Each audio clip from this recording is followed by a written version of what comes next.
नमस्कार दोस्तों, कहानी क्राइम चैनल पर आपका स्वागत है। दोस्तों, आज की हमारी जो क्राइम की कहानी है वो है चंदौसी उत्तर प्रदेश से। तो चलिए दोस्तों, शुरू करते हैं क्राइम की इस सच्ची कहानी को। 9 जून 2021 की बात है। उत्तर प्रदेश के चंदौसी शहर का रहने वाला इस्तफर खान अपने मोहल्ले के कुछ लोगों को साथ लेकर शहर की कोतवाली पहुंचा। उसने कोतवाल देवेंद्र कुमार शर्मा से मुलाकात करके बताया, साहब, मेरा बेटा फहीम खान पिछले महीने की 19 तारीख से गायब है। उसका कहीं पता नहीं चल रहा है। क्या वो 19 मई से गायब है और पुलिस के पास 20 दिन के बाद आए हो? इतने दिन तक कहाँ थे? कोतवाल देवेंद्र कुमार शर्मा ने हैरानी से पूछा। साहब, हम सब घरवाले अपने स्तर से उसे तलाश कर रहे थे।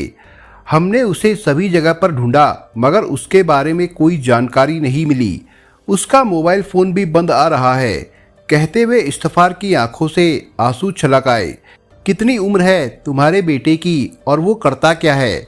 वो गायब कैसे हुआ? सब विस्तार से बताओ, कोतवाल ने कहा। साहब, मेरा बेटा फहीम खान शादीशुदा है। उसके 2 बच्चे भी हैं। वो मकानों और कोठियों में रंगाई पुताई का काम ठेके पर लेता है। दूसरे शहरों में भी उसका ठेका चलता रहता है। 19 मई 2021 को वो काम के सिलसिले में अलीगढ़ गया था। वो जब कभी बाहर जाता था तो अपनी बीवी और घरवालों से फ़ोन पर बात करता रहता था, लेकिन उसके जाने के 1-2 दिनों तक फ़ोन नहीं आया तो हमने उसका नंबर मिलाया। उसका फ़ोन बंद आ रहा था। तब से आज तक उसका फ़ोन बंद ही आ रहा है। इससे हम लोगों की चिंता बढ़ गई। अलीगढ़ में उसका काम कहाँ चल रहा था ये तो हमें पता नहीं, फिर भी हमने अपने स्तर से उसे सभी जगह पर ढूंढा। जब कहीं नहीं मिला तो हुजूर, हम आपके पास आए हैं, आप उसका पता लगा दे। रोमांचे होकर हाथ जोड़ते हुए इस्तफर गिड़गिड़ाया। देखिए, आपने थाने आने में बहुत देर कर दी, फिर भी हम उसके बारे में पता लगाने की कोशिश करेंगे। आप बेटे का एक फ़ोटो और तहरीर लिखकर हमें दे दे। चिंता मत करो, पुलिस जल्द ही उसकी खोजबीन कर लेगी। इसके बाद इस्तफर ने लिखकर लाई हुई तहरीर और बेटे का फोटो कोतवाल साहब को दे दिया। इसके आधार पर फहीम खान की गुमशुदगी दर्ज कर ली गई। कोतवाल देवेंद्र कुमार शर्मा ने यह जानकारी अपने उच्च अधिकारियों को भी दे दी। गुमशुदगी दर्ज होने के बाद कोतवाल देवेंद्र कुमार शर्मा ने जांच चौकी इंचार्ज एसआई उमिंदर मलिक को सौंप दी। वह अपनी टीम के साथ गुमशुदा फहीम की तलाश में जुट गए। पुलिस ने फहीम खान का मोबाइल सर्विलांस पर लगा दिया। उसके फोन की अंतिम लोकेशन अलीगढ़ की मिली।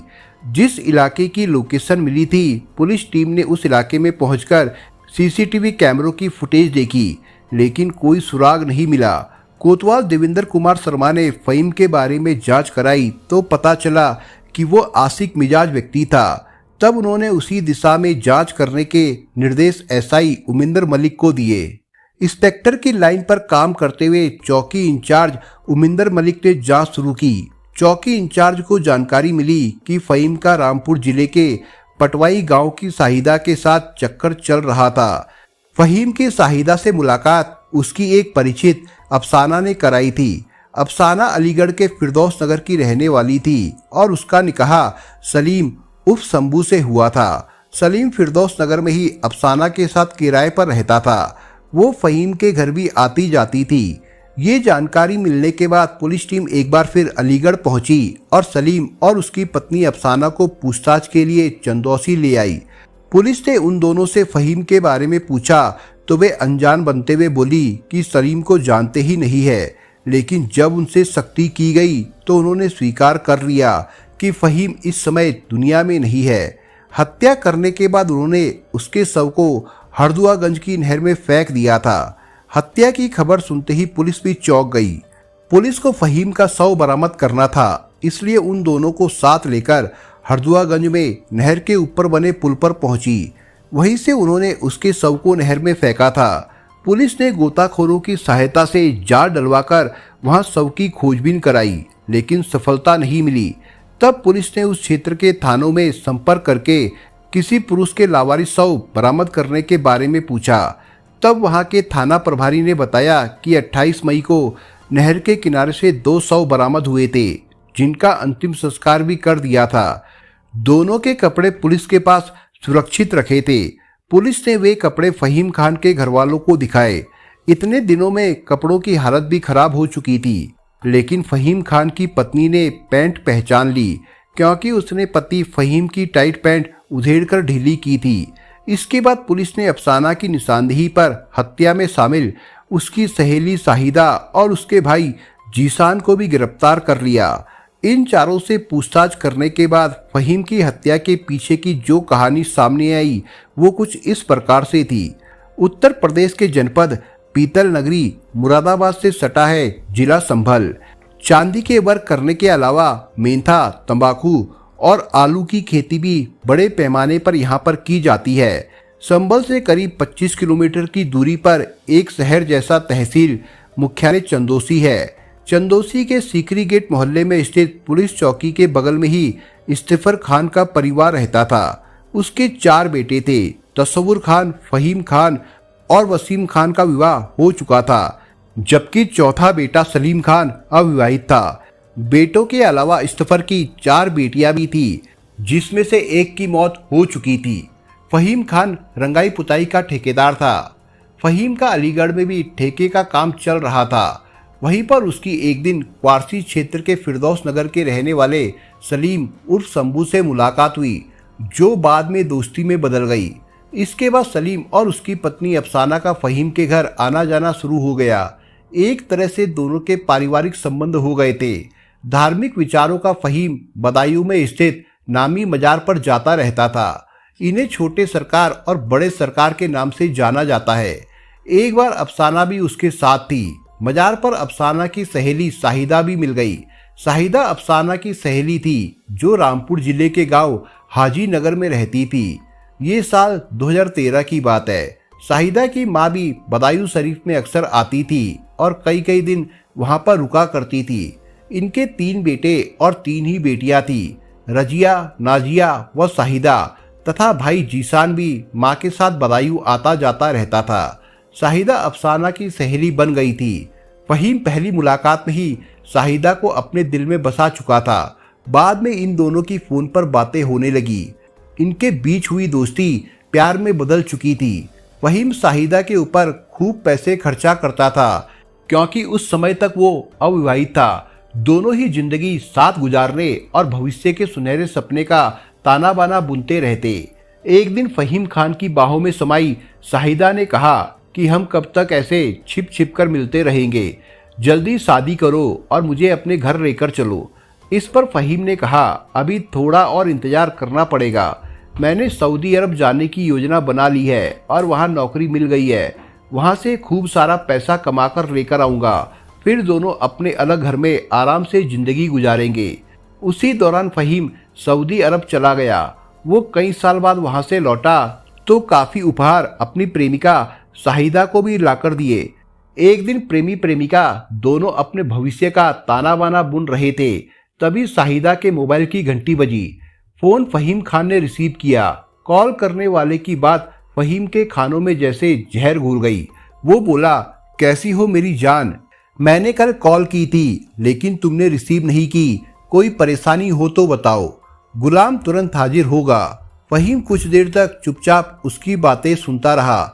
फिर फोन करने वाले को उसने गालियां दी तो उसने कॉल डिस्कनेक्ट कर दी। इसके बाद तो फहीम को गुस्सा आ गया। वो सोचने लगा कि कौन है जो उसकी प्रेमिका से इस तरह से बात कर रहा था। कहीं ऐसा तो नहीं कि शाहिदा का ही प्रेमी हो। फहीम ने इस बारे में शाहिदा से पूछताछ की तो उल्टे शाहिदा फहीम से लड़ने के लिए तैयार हो गई। दोनों ओर से बात बढ़ गई। तभी शाहिदा अपना आपा खो बैठी और फहीम खान पर हाथ उठा दिया, जिससे नाराज होकर फहीम ने भी शाहिदा की जमकर पिटाई कर दी। अब फहीम ने तय कर लिया कि वो ये पता लगाकर रहेगा कि शाहिदा का किससे चक्कर चल रहा है। कुछ दिनों में फहीम ने जानकारी निकाल ली कि शाहिदा का किसी से चक्कर चल रहा है। प्रेमिका शाहिदा किसी और युवक से प्रेम करने लगी है। शाहिदा की इस बेवफाई से फहीम खान को गहरा आघात लगा। इसी बात से दोनों के बीच ऐसी दरार पड़ी कि संबंध विच्छेद हो गए।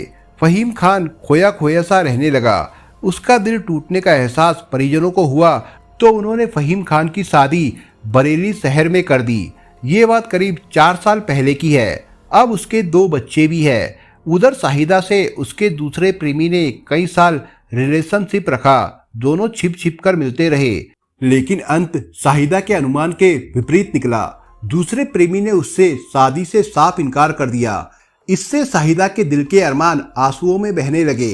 रो रो कर शाहिदा का जीवन गुजरने लगा। परिजनों से भी उसका हाल देखा नहीं जाता था। शाहिदा ने कई बार गलत कदम उठाने की कोशिश की, लेकिन परिजनों की कड़ी निगरानी की वजह से सफल नहीं हो सकी। शाहिदा को अपने पहले प्रेमी फहीम खान की याद सताने लगी थी, लेकिन फहीम खान का मोबाइल नंबर उसके पास नहीं था। शाहिदा ने अपनी सहेली अफसाना से फहीम खान का मोबाइल नंबर लिया। शाहिदा से संबंध टूटने के बाद फहीम खान ने अपना नंबर बदल दिया था। उसका अफसाना से फोन से बातचीत व मेलजोल बरकरार था। अफसाना से फहीम का फोन नंबर लेकर एक दिन शाहिदा ने फहीम खान को फोन किया और मिलने की गुजारिश की। फहीम ने सोचा कि पुरानी घटना के जख्म माफी से धुल जाएंगे, लेकिन ऐसा नहीं हुआ, बल्कि बाद में उन दोनों के बीच तल्लखी और बढ़ गई। फहीम खान उसके फोन करने से और भी ज्यादा आक्रामक हो गया। दोनों में फोन पर जमकर नोकझोंक होती रहती। ये बात शाहिदा के भाई जीशान को बहुत नागवार गुजरी। उसे लगा कि फहीम की वजह से ही उसकी बहन दुखी है, लिहाजा उसने अफसाना से बात करके फहीम खान को ठिकाने लगाने की योजना बना दी। योजना के तहत अफसाना से फ़ोन करा करके फहीम खान को 19 मई 2021 को अलीगढ़ बुला लिया। उसी रात उसे खाने में नशीला पदार्थ खिलाया। बेहोश हो जाने पर अफसाना व उसके पति सलीम उर्फ शंभू तथा जीशान और उसकी बहन शाहिदा ने फहीम को ठिकाने लगाने की योजना बनाई। वे उसे हरदुआगंज क्षेत्र में स्थित नहर के बरीठा पुल पर ले गए और उसके शरीर से भारी पत्थर बांधकर उसे नदी में जिंदा ही फेंक दिया। पानी में डूब जाने की वजह से फहीम की मौत हो गई। चारों अभियुक्तों के गिरफ्तार हो जाने के बाद एसपी चक्रेश मिश्रा ने एक प्रेस कॉन्फ्रेंस की और इस मामले का खुलासा किया। इसके बाद पुलिस ने हत्या आरोपी शाहिदा, उसके भाई जीशान, सहेली अफसाना और उसके पति सलीम को गिरफ्तार करके 23 जून 2021 को कोर्ट में पेश किया, जहां से चारों को ही जेल भेज दिया गया था। दोस्तों, इस कहानी के बारे में आपके विचार क्या है, हमें कमेंट बॉक्स में जरूर बताएं। और दोस्तों, अगर आपको हमारा काम पसंद आया हो तो वीडियो को लाइक शेयर जरूर करिए। और अगर आपने अभी तक चैनल को सब्सक्राइब नहीं किया हो तो जाने से पहले चैनल को सब्सक्राइब जरूर करिए। दोस्तों, धन्यवाद।